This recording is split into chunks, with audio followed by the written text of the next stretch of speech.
Halo Sobat KN semua, pada kesempatan ini saya akan menjelaskan materi mengenai manajemen risiko, khususnya yaitu penyusunan indikator risiko utama. Nah, apa sih indikator risiko utama itu? Indikator risiko utama atau yang biasa disingkat dengan IRU merupakan salah satu komponen dalam manajemen risiko, khususnya yaitu tahapan evaluasi risiko. IRU diatur dalam Keputusan Menteri Keuangan Nomor 105 Tahun 2022 tentang petunjuk pelaksanaan manajemen risiko pengelolaan keuangan negara. IRU dapat diartikan sebagai suatu ukuran yang dapat memberikan informasi sebagai sinyal awal tentang adanya peningkatan atau penurunan besaran risiko. Selanjutnya yaitu ketentuan umum dalam penyusunan IRU. Yang pertama, setiap risiko utama memiliki paling sedikit satu IRU. Selain risiko utama, IRU juga dapat diberikan untuk risiko yang berdasarkan pertimbangan unit pemilik risiko perlu untuk terus dipantau dan risiko tersebut memiliki level dampak minimal moderat. Tujuan penetapan IRU berbeda dengan IKU. IKU atau indikator kinerja utama merupakan indikator yang mengukur kinerja pencapaian sasaran strategis. Sementara itu, IRU merupakan indikator yang mengukur adanya peningkatan atau penurunan besaran risiko dari penyebab yang berpengaruh terhadap pencapaian sasaran organisasi. Selanjutnya, IRU harus memiliki nilai ambang batas yang akan digunakan untuk menetapkan status IRU. Ambang batas tersebut antara lain batas aman, batas atas, dan batas bawah. Batas aman atau BM merupakan rentang nilai yang diharapkan dan menunjukkan bahwa IRU tersebut masih dalam kondisi normal.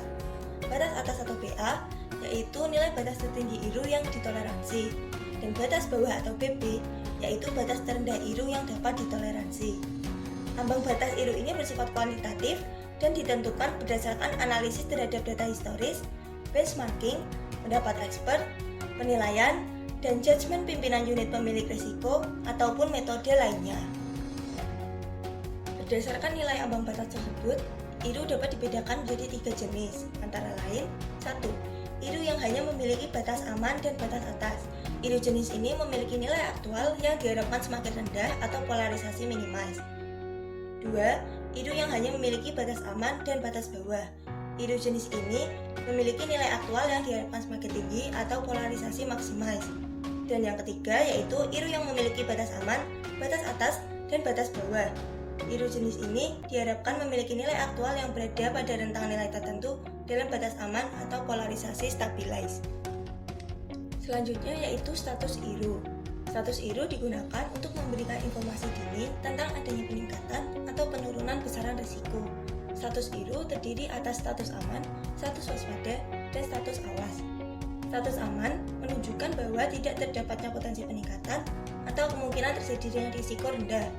Status waspada menunjukkan kemungkinan terjadinya risiko sedang, dan status awas menunjukkan kemungkinan terjadinya risiko tinggi. Dan yang terakhir, setiap IRU harus memiliki manual IRU atau manual indikator risiko utama. Manual IRU ini merupakan penjelasan rinci yang mencakup mengenai definisi IRU, batasan nilai, formula, satuan pengukuran, jenis konsolidasi periode, polarisasi, penanggung jawab, penyajian data, sumber data, periode pelaporan, dan data aktual IRU. Manual IRU juga menjadi acuan dalam menyusun dan melaporkan aktual IRU. Berikutnya adalah tahapan atau langkah dalam penyusunan IRU. Langkah pertama yaitu melakukan identifikasi urutan sebab akibat kejadian risiko atau change of event. Suatu kejadian risiko diakibatkan oleh suatu peristiwa yang disebut dengan penyebab risiko, baik itu berasal dari internal maupun eksternal unit pemilik risiko. Suatu penyebab risiko diakibatkan oleh suatu peristiwa yang muncul lebih awal atau yang biasa disebut dengan akar masalah. Penyebab dan akar masalah ini disajikan dalam suatu urutan secara kronologis. Tahapan kedua yaitu menentukan alternatif IRU. Alternatif IRU ditentukan dengan mencari indikator yang mengukur atau mendeteksi baik pada setiap penyebab maupun akar masalah yang telah diidentifikasi. Tahapan ketiga yaitu memilih IRU. Dari alternatif IRU yang telah tersedia, kemudian dipilih IRU dengan kriteria dan pertimbangan antara lain 1.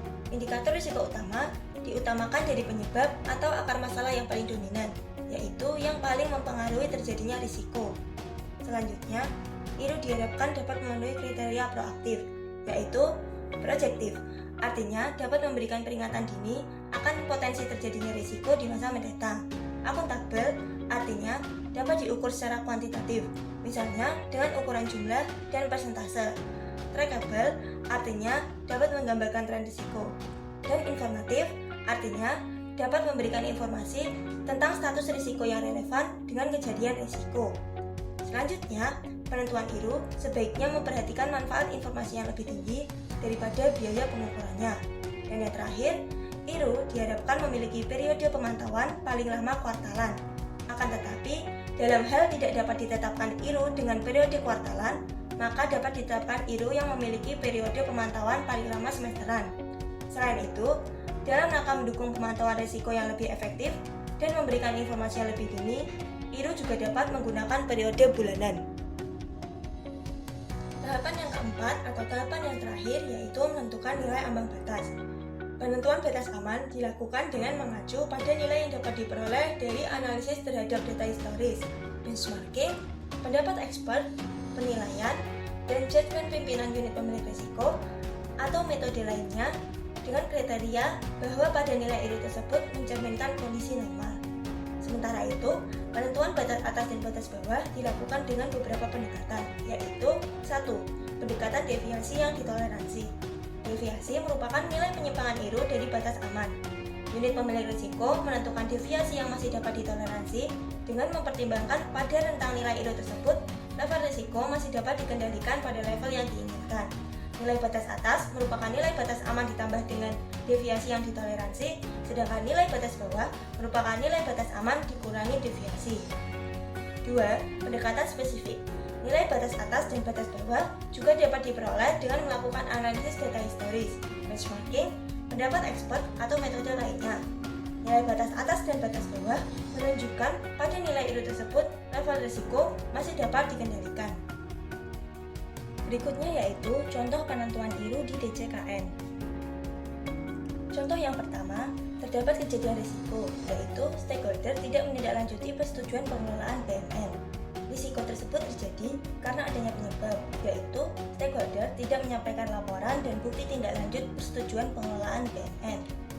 Kemudian, akar masalah dalam penyebab tersebut adalah stakeholders merasa keberatan dengan nilai persetujuan pengelolaan BMN, atau stakeholders tidak tuntas dalam melakukan tindak lanjut persetujuan pengelolaan BMN.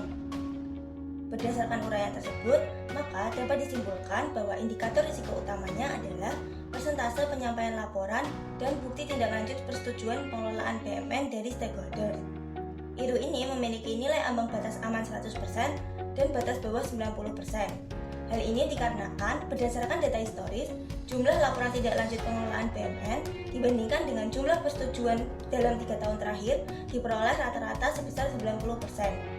Oleh karena itu, ditetapkan batas bawah IRU tersebut adalah 90%. Contoh yang kedua, terdapat kejadian risiko yaitu objek lelang tidak dapat dikuasai oleh pemenang lelang. Risiko tersebut terjadi karena suatu penyebab, yaitu adanya gugatan atau penguasaan oleh pihak ketiga. Kemudian, akar masalah dalam penyebab tersebut yaitu dokumen kepemilikan atas objek lelang yang tidak lengkap. Berdasarkan hal tersebut, dapat disimpulkan bahwa indikator risiko utamanya adalah persentase gugatan yang berkaitan dengan pelaksanaan lelang. IRU ini memiliki nilai ambang batas aman 10% dan batas atas 30%. Hal ini dikarenakan berdasarkan data historis, apabila dihitung jumlah gugatan lelang dibandingkan dengan jumlah objek lelang terjual dalam kurun waktu 3 tahun terakhir, diperoleh rata-rata sebesar 30%. Oleh karena itu, ditetapkan batas atas IRU tersebut adalah 30%. Sementara itu, untuk penentuan batas aman 10% diperoleh dari pendapat expert dengan alasan apabila jumlah gugatan masih di bawah 10%, maka risiko tersebut masih dapat dikendalikan. Contoh yang ketiga, terdapat kejadian risiko yaitu target pengelolaan dana kelembagaan tidak sesuai dengan proyeksi. Risiko tersebut terjadi karena suatu penyebab, yaitu lembaga tidak mendapatkan rate yang optimal dari mitra perbankan. Kemudian, akar masalah dalam penyebab tersebut yaitu keadaan ekonomi negara belum stabil sehingga rate deposito yang ditawarkan rendah. Berdasarkan hal tersebut, dapat disimpulkan bahwa indikator risiko utamanya adalah tingkat imbal hasil penempatan dana deposito yang ditawarkan oleh mitra perbankan. IRU ini memiliki nilai batas aman yaitu BI rate plus 1,8% dan batas bawah yaitu BI rate plus 1,75%. Penentuan ambang batas tersebut dilakukan dengan pendekatan benchmarking, yaitu berdasarkan BI rate yang berlaku. Hal ini dikarenakan penentuan tingkat imbal hasil yang ditawarkan oleh perbankan harus berpatokan pada BI rate. Sementara itu, penentuan selisih rate sebagai batas aman dan batas bawah IRU diperoleh dari pendapat expert yang memiliki kewenangan dan kapabilitas dalam menentukan nilai ambang batas yang sesuai. Terakhir adalah pembahasan mengenai manual IRU. Berikut ini adalah contoh format dari manual IRU berdasarkan lampiran 2 huruf C KMK nomor 105 tahun 2022. Selanjutnya adalah pengisian manual IRU dari contoh penentuan IRU nomor 1. Manual IRU ini berisikan informasi mengenai sasaran organisasi, nama risikonya, nama IRU yaitu persentase penyampaian laporan dan bukti tidak lanjut persetujuan pengelolaan BUMN dari stakeholders, deskripsi dari IRU tersebut, formulanya yaitu jumlah laporan tidak lanjut persetujuan pengelolaan BUMN per jumlah persetujuan usulan pengelolaan BUMN kali 100%. Satuan pengukurannya persentase, jenis konsolidasi periode, polarisasi, unit penanggung jawab, unit penyedia data, sumber data, periode pelaporan yaitu triwulan, serta tabel data aktual IRU tersebut. Berikutnya yaitu pengisian manual IRU dari contoh penentuan IRU nomor 2. Manual IRU ini memuat informasi mengenai sasaran organisasi, nama risikonya, nama IRU yaitu persentase gugatan yang berkaitan dengan pelaksanaan lelang, deskripsi dari IRU tersebut, formulanya yaitu jumlah gugatan lelang per jumlah objek lelang terjual kali 100%, satuan pengukurannya persentase, jenis konsolidasi periode, polarisasi, unit penanggung jawab, unit penyedia data, sumber data, periode pelaporan yaitu triwulan, serta tabel data aktual IRU-nya. Dan yang terakhir yaitu pengisian manual IRU dari contoh penentuan IRU nomor 3. Sama seperti 2 contoh sebelumnya, manual IRU ini juga memuat informasi mengenai sasaran organisasi, nama risikonya, nama IRU tersebut yaitu tingkat imbal hasil atau rate penempatan dana deposito yang ditawarkan oleh mitra perbankan, deskripsi dari IRU tersebut, formulanya yaitu rata-rata tingkat imbal hasil atau rate pemenang tender, satuan pengukuran persentase, jenis konsolidasi periode, polarisasi, unit penanggung jawab, unit penyedia data, sumber data, periode pelaporan yaitu triwulan, serta tabel data dari aktual IRU tersebut. Nah, sekian penjelasan mengenai penyusunan indikator risiko utama yang dapat saya sampaikan. Kurang lebihnya mohon maaf. Semoga dapat bermanfaat bagi Sobat KN semua. Terima kasih.